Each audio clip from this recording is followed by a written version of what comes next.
So if anybody has a voice in the NFL organization that's hearing this right now, please, I am going to present to you the perfect solution.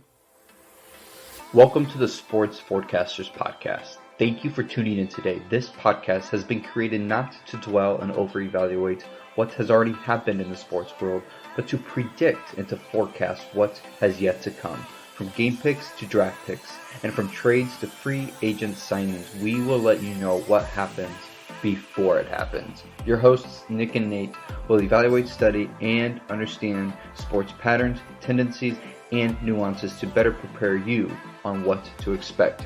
Just like weathermen, but way more accurate.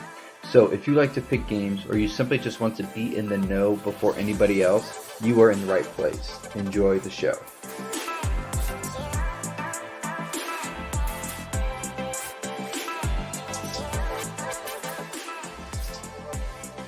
What's up, everyone? Welcome to the next edition of the Sports Forecasters Podcast. We are in towards the end of the football season, probably the craziest weekend of football I've ever seen in my entire life. How's it going, Nick? Going great. Spectacular weekend of football. I don't know if this weekend's going to top it, but I'm sure the NFL is putting all their chips on the table saying, I think we can still do better. A lot of things going on in the NFL landscape, so that's where this episode is going to be heavily centric on this. Just to start things off, we have two veteran quarterbacks thinking about maybe it's time to hang it up or leaving their situation murky on what's coming up, and that is Tom Brady and Aaron Rodgers. Nathan, I'm going to let you start us off. Which quarterback do you want to talk about, and where do you believe their situation is going to go? Yeah, I'll talk about Tom Brady, and then I'll let you talk about Tom Brady. So he's been saying a lot on his podcast lately. He's been saying the cliche stuff like, I got to talk with the family consideration and things. That's just what he's just saying for now. But I think he grew frustrated with Tampa Bay over time. And I honestly, I thought this was going to happen last year, Nick, and I thought he's going to go to Tampa Bay and it's going to fail. And this, I know, is crazy. They won the Super Bowl. It's crazy to think that that's what I said. But I thought he's going to go to Tampa Bay and is going to kind of be a failure because I don't think he's going to realize the culture that New England brought him was so important. Then he goes to Tampa Bay and they start off rough, but they swung it all together, and then all of a sudden all the sports in Tampa Bay were winning. Like the Tampa Bay Lightning won back-to-back Stanley Cups. Tampa Bay Rays went to the World Series. This is crazy. It's like, wow, I was wrong. But I don't know if I was completely wrong because I still think there's culture issues that Tom Brady was able to cover up for a short amount of time.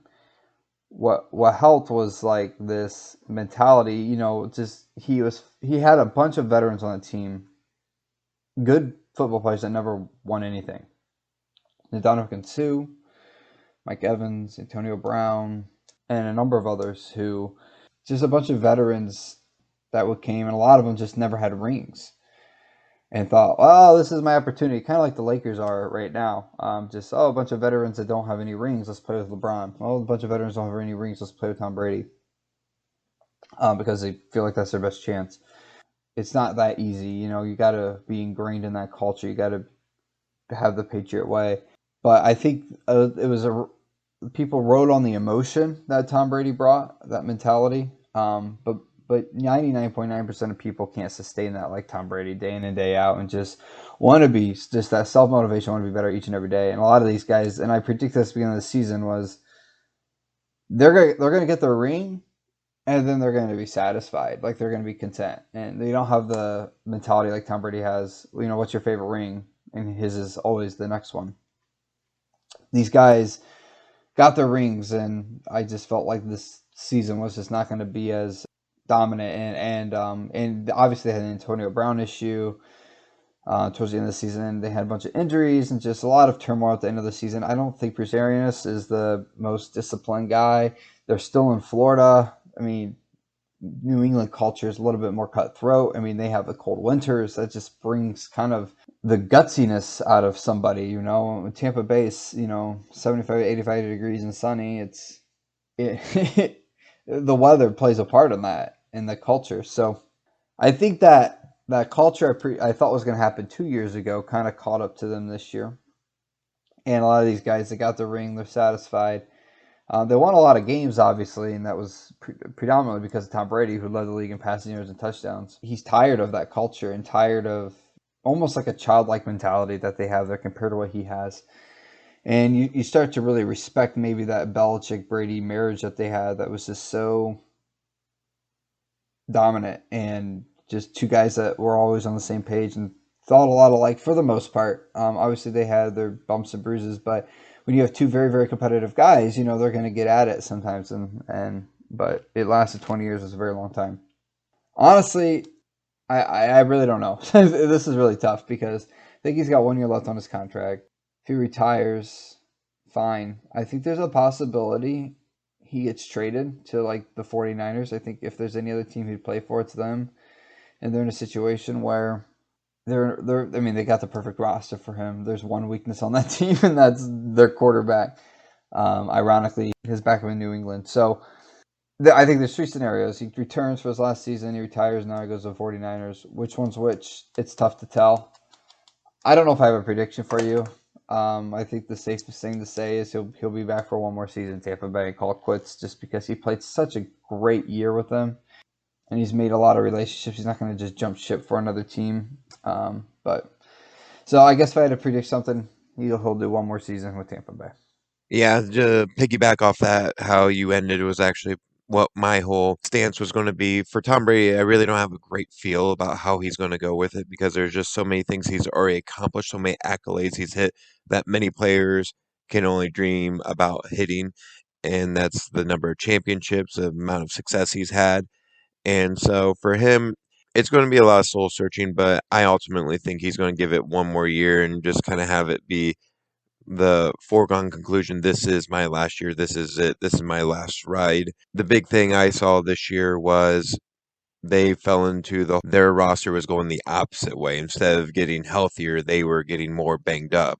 Where last year everything kind of started clicking the right way for them. Everyone was starting to get healthy on their roster. They had pretty much everyone ready to go come conference round and eventually the Super Bowl. So I think it was draining in the sense of just being underwhelming. And so for him, I think he's just starting to notice things around him.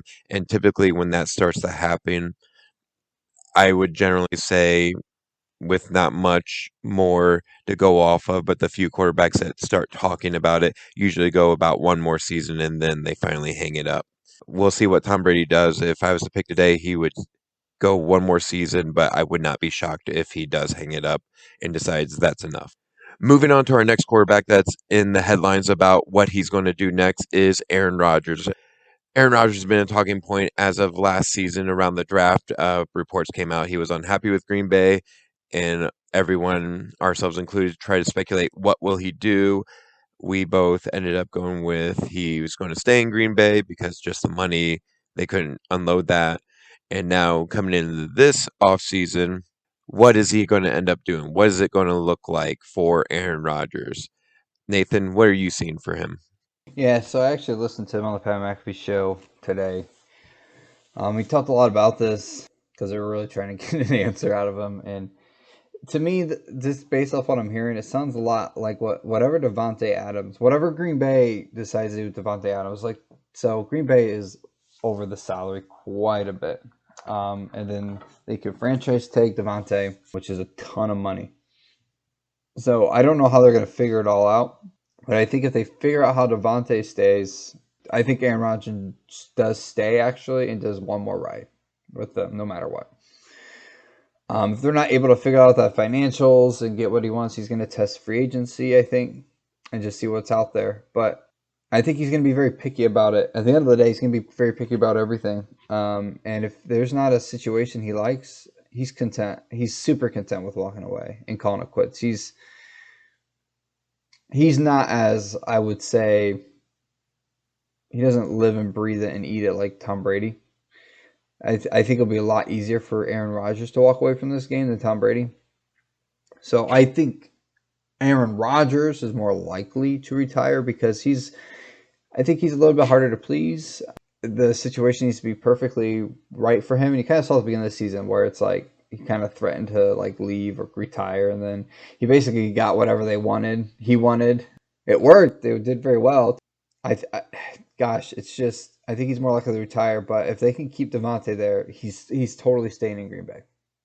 But if they can't figure out that financial stuff, he literally could go anywhere. I feel like. So I don't think much matters whether or whatever. I think he just wants one more ring. And so whatever that place would be, whether it's Denver, whether it's Miami, whether it's Carolina, it's not going to be New York. New York's committed to Daniel Jones next year, so no one's going to New York. So you got the Russell Wilson scenario. So it'd be interesting. I don't know. It's like, do you stay in the NFC? I figured you'd want to stay in the NFC. You don't want to jump to the AFC with all these. It's just loaded with quarterbacks. So I would think the Saints would be a gig, but now that Sean Payton's gone, that might be a little fishy situation because they might be rebuilding now, so you don't know Mike Thomas's situation. So there's just really not a good fit. That's why it's like you can't just rule out him staying there, or who knows, San Francisco. That's also a possibility. San Francisco, they're in a tough situation because I think they have Tom Brady or Aaron Rodgers both would potentially go there. They're going to move off Jimmy G this year. There's no doubt about that. He is awful. He's just so bad. But do they go with Trey Lance? Because they gave up a ton of stuff to get Trey Lance. Right? He's sitting there. Is he ready? Do they get him? Or do they not trust him? I don't know. So he's with the Packers. Probably 49ers next. Very picky if anywhere else. But retirement, I think, is more likely for him. I'm kind of on the opposite boat of that one. I actually think he will be around. Where he will be, like you said, it really depends on Devontae Adams and the financial situation of Green Bay. If Green Bay has unloaded a lot of their talent, he knows there's teams out there that are going to roll out that red carpet for him. They're going to give whatever he wants and make it happen. There's someone in the NFL that's going to make that happen. Someone that wants that pedigree, that wants that chance at that championship ring. So I know Aaron is saying the word retirement a lot more, and he's been waving it around for a season plus, but I think he learned from his predecessor in Brett Favre and where he can kind of say it a few times, but doesn't mean he's committing to it yet. Yes, when he walks away from the game, he's going to be totally fine with it. I feel more sure he will be back than Tom Brady and watch it completely goes the other way. But I feel like he's going to be around. Wherever he ends up, though, it's really going to depend on Adams and the financial situation. I think ideally for Green Bay and for Aaron, he would love to stay there, but he knows he can find other opportunities if the situation isn't looking good. He's going to be extremely picky, like you said. He's going to want to put himself in that best position to make that last ride. And just on a side note, for Aaron, if Tom was to retire this year, he would most definitely hold off for another season because I feel like he would want to headline his group when it comes to Hall of Fame voting and everything like that down the road. He's a guy that's so forward thinker and thinks that far ahead. And I don't know that he has to have the limelight, but I'm sure that's something in the back of his mind as well, is kind of seeing what does Tom do. But yeah, it'll be interesting to see what these two guys do. Speaking of guys trying to make decisions, Nathan, just recently, Sean Payton, as you said, of the New Orleans Saints, has decided to hang it up for right now. Not retirement, just taking a sabbatical, taking some time off, trying to just unwind for a little bit. What are you thinking about that situation with Sean Payton? Thinking about it, initially I was like, "Whoa, was expecting that," but no, it's like it's not surprising because it's like they're gonna Saints are done, they're rebuilding, right? Michael Thomas situation is crazy. They obviously have a good defense, but they got to make decisions at quarterback. And is Jameis the guy? Taysom Hill? But either one of those, you're kind of rolling your eyes at. So I think Sean Payton's like, listen, I don't want to. I'm too old. I've been in this too long. I'm not here to start this over again. Like he did 16 years ago when he got Drew Brees. And so I think he walked away because I think there's a lot of coaching possibilities out there that maybe he's interested in. I think there's one particular one that's actually not an opening right now, but could possibly be an opening, and that's the Dallas Cowboys. So obviously that was always a team he's wanted to coach for, and those coordinators in Dallas are probably going to get head coaching gigs, and there's rumors Mike McCarthy's going to be out. With Sean Payton available, and I know Jerry Jones really wants Sean Payton to coach the Cowboys, it's either they get him now or he takes the year off. see what the options are next year. And if Sean Payton Then is unemployed next year, he's going to Dallas. So they're going to fire Mike McCarthy because every year a new NFC East team wins. Cowboys won it this year, so that means they're not going to win it next year. Probably like the Eagles or something will win it. So, anyways, that's kind of what I'm seeing. I just think he's got his eyes on one team, and that's Dallas. And if it's not Dallas, I really don't see him going anywhere else unless the offer's too good to be true. One can only dream that the Eagles will win the NFC East next year. We'll see how the offseason looks with that, but we're not forecasting that. Yeah, Sean Payton stepping away was definitely a shock for us. I think you and I, if we talked 2 weeks ago, it would have been a foregone conclusion. Yeah, Payton's going to be back, no problem.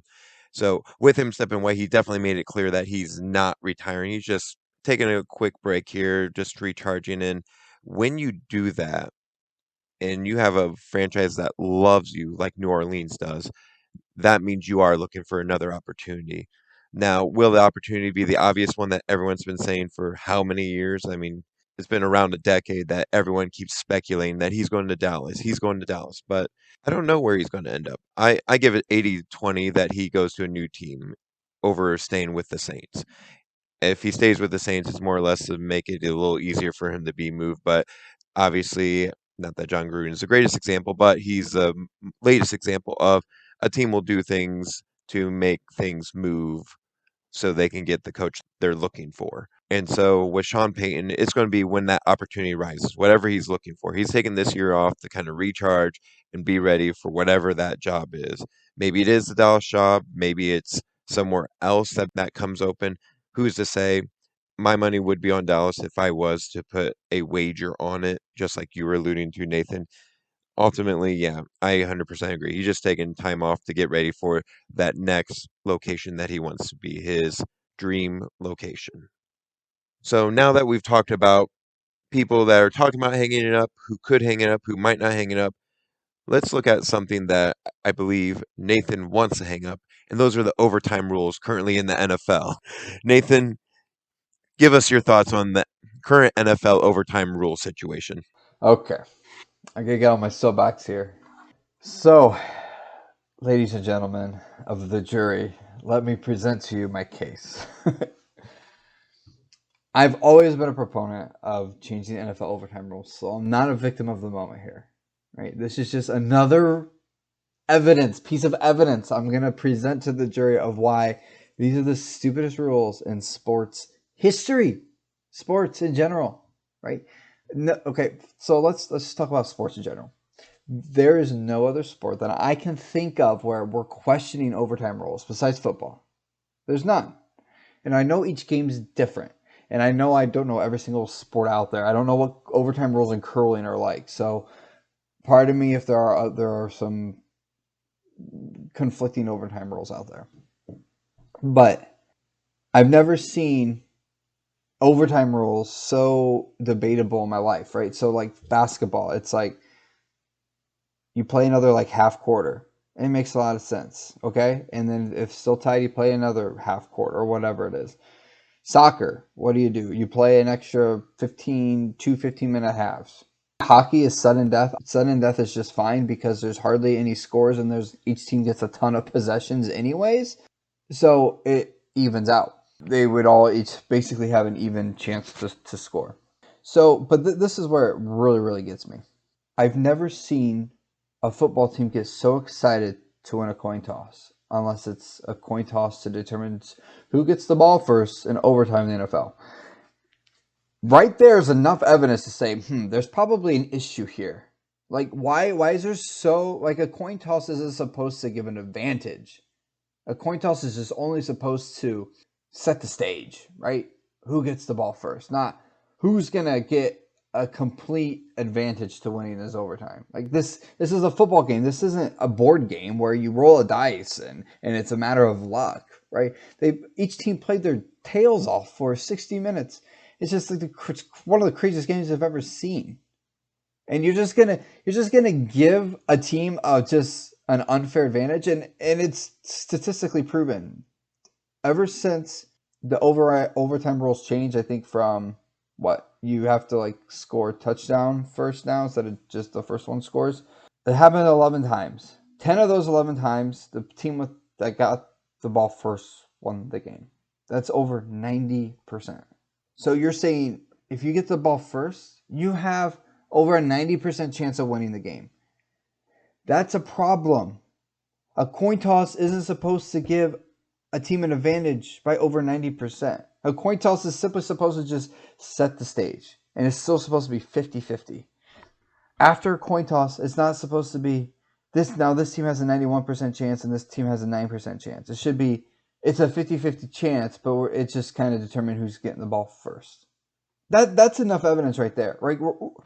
We complain so much on the refs, right? Of like, oh, bad calls, like that cost this team, the game. It's like, and sometimes it does. We know that Saints game a couple years ago, that pass interference, they changed the rules all of a sudden for that. But why aren't we saying the refs have a big impact on the game when they get to flip a coin? Right? That's huge. Like, if he just put a little extra effort into it, Bills got the ball and they would have won. And there's no doubt in my mind. Maybe they scored 25 points in less than 2 minutes. Like, whoever got both those defenses were done. Whoever got the ball first was going to win that game. Like, that, if there's any game the rules need to be changed, it was this one, because they were scoring at will, literally at will. Kansas City had 13 seconds and they could score. And okay, this is just ticking me off when people say, you should have just won in regulation. Well, Kansas City didn't win in regulation, so why do they get an unfair advantage to win the game in overtime? Like, they're just at fault than the Bills are for not winning it in regulation, so they shouldn't get some unfair advantage because they didn't win in regulation just like the Bills did. And they also say, I saw another quote, it's like, well, defense wins championships, so if you can't stop them, you don't deserve to win. Well, if defense wins championship, why doesn't Kansas City defense deserve to be out there, right? If defense wins championships, the Kansas City defense needs to actually play at the end of the game to see if they deserve to win.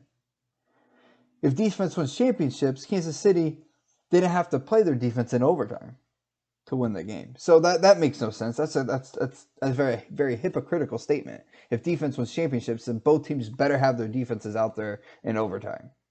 All of these naysayers out there just trying to just say, these rules, it's the rules, right? The rules are rules, whatever. Just because they're the rules doesn't mean they're the best rules. I mean, just imagine if we applied this to basketball. Okay? First team to score wins, right? You know how much more that tip-off would impact that game? It would be huge, right? To get that ball first would be huge if first score wins. But even that makes more sense because the tip in a basketball, like that takes some sort of athleticism by the players to get. Not just simply a luck of a flip of a coin. I don't agree with that. I'm not saying that should be the case, and it's not, thank goodness. But if they're not going to rely on a tip to determine over 90% of the outcomes in an overtime game in basketball, why are we relying on a coin flip in football? It makes no sense, right? With soccer, it's the same thing. In soccer, it's just like scoring doesn't come as quickly as it does in football, and even there, it's not sudden death. Even they say, well, we got to give each team a fair shot, an equal amount of possessions. All these sports overtime rules make a lot of sense. But football, for some reason, we just fail to make it make sense. And I just do not understand why. And my last comparison, let's just take the football rules and apply it to baseball. And this is the biggest one. Because baseball and football are very similar. Each team gets about 9 possessions a game. Right? So a baseball gets 9 chances of winning the game, right? 9 chances of scoring points, right? They bat 9 times. The average amount of possessions for each team is about 9 in football. So it's very similar. You get about 9 chances to score. Some innings you do, some possessions you do, some innings you don't, some possessions you don't. So it's actually very similar. So, but in baseball, imagine after the 9th inning they flip a coin. And the away team calls heads or tails. And based off that coin flip, whoever wins that gets to decide who bats first. And it's just sudden death. So if the first team that bats scores, it's game over. The other team does not get the bat. Well, those aren't the rules. Each team, you get to play at least one full inning where each team gets a chance to score. Why? Because it only makes sense. But if you try to apply the football rules to baseball, do you think baseball will be like, oh, yeah, that makes a lot of sense. Let's just do that. Let's do it just like football and make it so dependent on the coin flip. No, people go crazy. People won't like it. Why? Well, one, it doesn't make sense. But two, because the same people don't like to change the rules. Well, if it makes sense, why don't we apply that to football and change the rules and don't just accept the rules because of the rules? It's just I don't understand why this is so difficult. Like this is an easy solution, and I'm not going to here to just complain about these rules. I'm here to present you a solution. Jury, ladies and gentlemen of the jury. So if anybody has a voice in the NFL organization that's hearing this right now, please, I am going to present you the perfect solution. Get rid of this stupid rule of like first team just, if you score a touchdown, you win automatically. You got to give each team equal chance. Now, I understand you can't be like basketball or whatever where you have just continue doing overtime because it's just a lot of wear and tear, especially on this game where it's just the defense was just gassed for both of these teams. So I'm going to combine a little bit of college football rules and soccer. So if it goes into overtime, do not treat the end of the fourth quarter like it's the end of a normal quarter. You got to treat it like a halftime. Maybe even a slight, maybe even 3/4 of a halftime. You got to give these players a chance to rest. If you're going to give them, 20 to 25 minutes to rest after 2 quarters of football, then you got to give them that same rest after the next 2 quarters. You know what? They do that in soccer. They play 45 minutes, they play another 45 minutes. If it goes into overtime, they don't just go right into the overtime like they do in football. They take another good break. So let's not just jump into the overtime with no break like it's just a next quarter. It's like they only play back-to-back quarters once, and then they get a big break, and they play 2 more back-to-back quarters. So why make them play a third quarter right after the back-to-back quarters? That makes no sense. So if you want player safety, don't do that. Give them a little bit of a bigger break, like it's another halftime, even if it's a mini halftime. So that's the first thing. Second of all, get rid of the stupid sudden death crap. It's dumb. You can't do that and not give the other team a chance to possess the ball. So here's my solution. Here's player safety. So this is going to be a short overtime, right? So right now it's 10 minutes. This is actually going to probably be shorter than that. It gives each team an equal and fair opportunity. And it's also going to be very, very exciting. And it's actually going to be more safe because I'm going to pull some things out that we typically have. Number one, no kickoffs. Pull the kickoff out. Okay? There's not going to be any kickoffs, and there's not going to be any punts. And this is how it's going to work. You have a coin flip. But all the coin flip is whoever wins the coin flip determines if they want the ball first or if they want the ball second. And this is where college football rules start to squeak in a little bit. So the first overtime, right, they do a coin flip. One team, whoever wins, decides if they want the ball or not first, and the other team decides which side. Same thing here. Whoever wins the coin flip, they get to decide those things. So let's say Team A gets the ball first. They start from their own 25. There's no kickoff. Just start from your 25-yard line as if it was a touchback. And you drive down the field. Okay? So if your team gets a fourth down, you have 2 options. You either go for it or you kick a field goal. There's no punts, right? There's no point of punting because each team is just going to get their possession starts at their own 25. So if you're punting, you're just basically saying I give up. So there's no reason to punt. You go for it. There's no risk to go for it on fourth down. So you basically have 4 downs to drive down the field, and then if you're in field goal range and you're a fourth down, you get the chance to kick field goal. Okay? Then whenever that possession ends, whether it ends with a turnover or a score or whatever it is, or the other team starts from their own 25, and they get a chance to score. So whoever's winning after each team gets to possess the ball one time from their own 25 wins the game. Equal. Offense and defense are out there one time each. Offense and defense are out there one time each. So the coin flip has nothing to do with the outcome of the game besides who gets the ball first. Just like it does at the beginning of the game. And you know what? All football is basically 2 football games put together. One football game, one team gets the ball first. The other football game, the other team gets the ball first. So why would we play the overtime like it's completely unfair now because we play the game. One team gets the one ball first the first half, the other team gets the ball first the second half. So let's make the overtime the same thing, where one team gets the ball and the other team gets the ball. So both the offense and the defense, who played the entire game, who are the reason why this is an overtime, is actually on the field playing the game, and not just half of them. Let's say it's still tied at the end of the two possessions. Then it's just a field goal kickoff. And that's where we're coming back to soccer, where they have a penalty kickoff if it's still tied to determine the winner.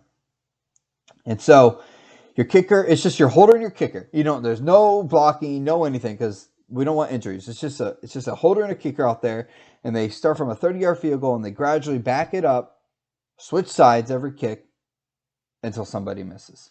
And then that's the game. That would be exhilarating. That would be exciting. We had a full weekend of kickoffs to win it, walk-off kickoffs to win it. And you can't tell me that wasn't some of the greatest football you've ever seen. So it would be amazing to see the two kickers go at it when we've gone a full game and an extra possession and it's still tied. Put it in the kicker's hands. That will be fun. They'll put more pressure on the kickers. Kickers will get much more appreciation. Kickers will maybe get paid a little bit more. And honestly, kickers in this game are freaking good, man. Justin Tucker, it's 66-yard field goals. McPherson in Cincinnati looks like he's going to be a star. So let these guys shine and let them be a part of this overtime, along with the defense and the offense. So this makes too much sense, right? Like, you can't tell me the previous rules are more fair and make way more sense than the ones I just presented. If you think that, you're delusional.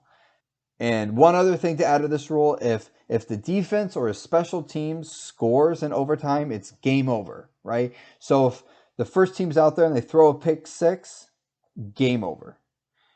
If the fumble's recovery for a touchdown, game over, right? You don't need the offense and defense to come out at that point because the defense scored. If there's a safety, game over. If it's a blocked field goal return for a touchdown, game over. Those are the only situations when the other team doesn't need to come out. It's because their defense or special team actually won the game. And they don't need that extra possession to win the game. So anyways, there's no one can convince me there's no other perfect rules in this, because it takes into account player safety, it takes into account more rest, it takes into account fairness and equalness, and which overtime should be. It takes away the impact of the coin flip, because this is a football game and not a board game. So I just hope someone hears this, and I hope to see this change very, very soon in the NFL, because this is ridiculous. I really wanted to see the Bills win that game. I really, really did. But it's just so sad to see that they didn't even get a chance to really win it. Their offense didn't get a chance to win it in overtime. All right, Nick, I'm done. I'm sorry that was so long. But do you have anything you want to say? First off, well laid out. It would be interesting to see what considerations will be made, because you have this in a couple of seasons ago where Patrick Mahomes fell into a similar situation where offenses were clicking and basically turned into a big game of keep away. For me, I don't mind the overtime rules how they are. I'm not opposed to changes, but I'm not getting out a pitchfork saying teams were robbed or whatever. And it's for many of the reasons you said that people are against changes. I'm not against the changes. Many, many moons ago, about 10 years ago, when they made the overtime rules change to where if your first possession is just a field goal, the other team still gets the ball. For me, I've always viewed these overtime rules for the NFL as a celebration of all three of phases of my team's game needs to be on par, or at least someone needs to step up in some facet of it to give our team a shot, whether my offense can get out there or not. And I found this interesting. There's been 160 overtime games since the inception of the rules of, unless you score a touchdown right off the bat, the other team will get a possession. And the team that does win it wins it only 52% of the time. So for me, it's not as big of a deficit as many want to say of how one team they do have an advantage because 52% obviously greater than 50. They do have an advantage, but I don't think it's as overwhelming as everyone wants to see because of how great that game was. That game was really amazing. It would have been great to see Josh Allen out there again. And what the same statistic says is the team that kicks off has won 42% of the time, with the remaining percentage being a tie from these 160 games. So for me, it's not as big of a disparity as many are clamoring, but can there be changes? Yeah. I don't think the college system is great either. I think they need a change there too, but that's not what we're talking about. Overall, I'm fine with how it is because it does offer that your defense needs to figure something out, or in the Bills' case, if you know your defense is gas, would have been an advantage in that situation to try to do a squib kick, try to get a turnover that way. Just different scenarios. Doesn't mean it's the right answer. It's just like I find beauty in how the overtime is, and I understand other sports. Yeah, each team gets a possession, each team gets a turn, but that's what makes football unique. Football is the one sport where you play each other head to head, and there's no 7 game series like in the major American sports. There's no we have to have the best of 3 or the best of whatever. This is one and done. This is how it's going to be. Because if we had best of series, I think we'd have different teams making it to this conference championship in some situations. It just makes football unique in that aspect. But like I said, and I've said it several times, I'm not opposed to changes, but I definitely can see a beauty in the overtime of how it is. Maybe people see me, maybe they're like, yeah, you're looking in the wrong mirror, buddy. But eh, it's fine how it is, but tweaks are never a bad thing. I guess with your best of 7 scenario, it's like, yeah, I mean, football is one of very few sports to really have that, or like at least have a pool play. Like soccer does a lot of pool plays to get seeding, and then it's kind of sudden death. But like to me, that makes it even more important why it needs to be fair, because it's like it's win or go home. There's not like you can't afford to like just lose a game in a like in a best of 7. It's like, okay, I lost this game, whatever. It's like you have a chance to recover.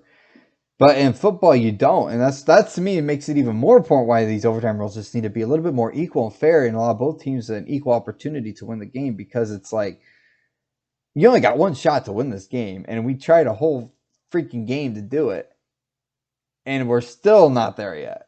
So now you're just gonna like give one team an unfair advantage all of a sudden. It's like this is my only shot, you know. It's like I don't get to go to game 2, so I don't know. To me, that makes it even more important why these need to be a little bit more fair, as opposed to like basketball. It's like if it was sudden death in basketball, I would hate it, those rules, because it's not fair. But be like, well, at least it's best of 7, so they can just recover a little bit easier. So, but anyways, I know everyone's got an opinion on it. I don't. I want the football to decide the outcome. I don't want coin flips too. And I know you brought up a statistic about coin flips and overtime and regular season, whatever. But playoff, when it really matters, it's 10. The team that wins the coin flip is 10-1. It's over 90%. And it's just crazy since the recent rule change. All right, we got picks. Absolutely, we have picks, and we're just going to go in order of the games this weekend. We're going to start with our AFC Championship, where unlikely team, Nathan and I did not have high hopes for this team. The Cincinnati Bengals go and take on Kansas City Chiefs. Do we have a repeat when the Chiefs visit the Bengals of the Bengals winning this game, or do the tables churn in this situation, Nathan? What's your gut on this one? This is tough. This is my algorithm has an 8.1 for the Chiefs, but it's 7.5 spread here. But I don't know if I completely trust the algorithm because it's completely objective here. So I that's my objectiveness, and then I add subjective taste to it. Cincinnati, they're the best team right now. Like I feel like Joe Burrow is the dude acts like, man, he's a 10-year veteran, and he's got a couple Super Bowl rings. He's so good. He's so clutch. And their kicker is like, I don't know if you heard the story, man. It's just like when they got that late pick, he's going down the sideline telling on everyone, looks like we're gonna win the AFC Championship. Like he knew he was gonna hit that field goal. It's just they brew a confidence that's just unmatched, even to the teams left in this playoff. And of course, Cincinnati's already beat them, and so then they know they can do it. It's not like it's not like they're going up against someone that they haven't beat before. It's like they know like we beat this team. Granted, it was in Cincinnati, but they don't care. They're like they beat this team. Kansas City has just won just an exhausting thriller to Buffalo, and I think that plays a huge role. My big concern is Cincinnati's offensive line. It just seems to be getting worse and worse and worse. And Joe Burrow, like I've never seen a team with a bottom 5 offensive line just continue to find a way. But their defense is playing exceptional. Joe Mixon is playing exceptional. Their wide receivers, everyone's playing exceptional. So it's their offensive line. Kansas City, very weak secondary. I don't know if Honey Badger's going to be back, but that secondary just looked awful against the Bills. Awful. It was so bad. And you see Joe Burrow. So, man, this is tough. 7.5 points. Right now I have Kansas City by 8. But I think I'm gonna take Cincinnati to 7.5. Kansas City will win. Well, who knows? But I feel like Kansas City's gonna win this game, but Cincinnati, they're not gonna go down without a fight. And by a fight, that means they're not gonna lose by more than a touchdown. So I'm gonna take Cincy plus 7.5 here, despite the weakness at the O-line. The mantra of the Bengals this year has been just keep on fighting, keep on going, and it's been paying off. They had a very close game against the Raiders and the Titans. They pulled it off. They looked great, and the Bengals did it last week, like you said, despite this offensive line just looking well. I feel like the Bengals offensive line is like de-evolving. They were getting so strong, and then these last few weeks, it's like, well, maybe we're not as good. And so that's probably the biggest thing that scares me. Fortunately for the Bengals, the Chiefs' defensive line is not like the Titans' defensive line. The Bengals' weakness, I don't think, can get completely capitalized by the Chiefs. I think Honey Badger does get back because it looked like he was being a limited participant. I don't know if he's cleared protocols or whatever for concussion, but they're definitely going to need him back because there were some major gaffes there with, not that Gabriel Davis isn't a great wide receiver, he is, but man, he was wide open towards those final few minutes of the game.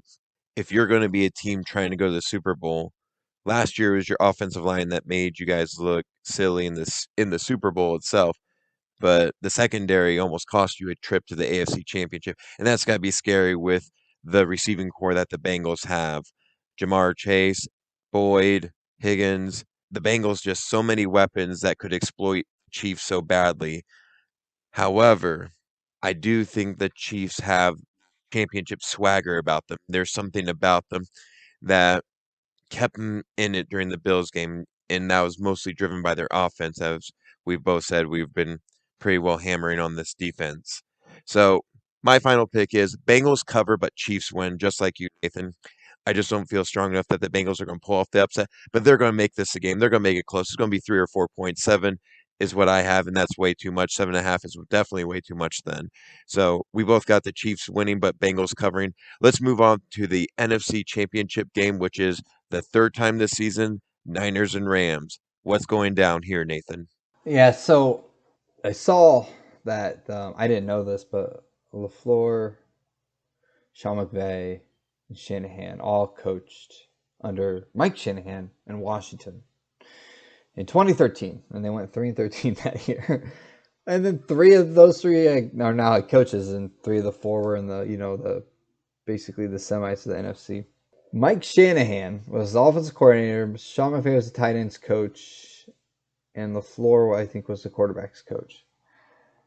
And it seems like Shanahan just has both the Rams and the Packers number, because Packers can't beat the 49ers, and the Rams can't beat the 49ers.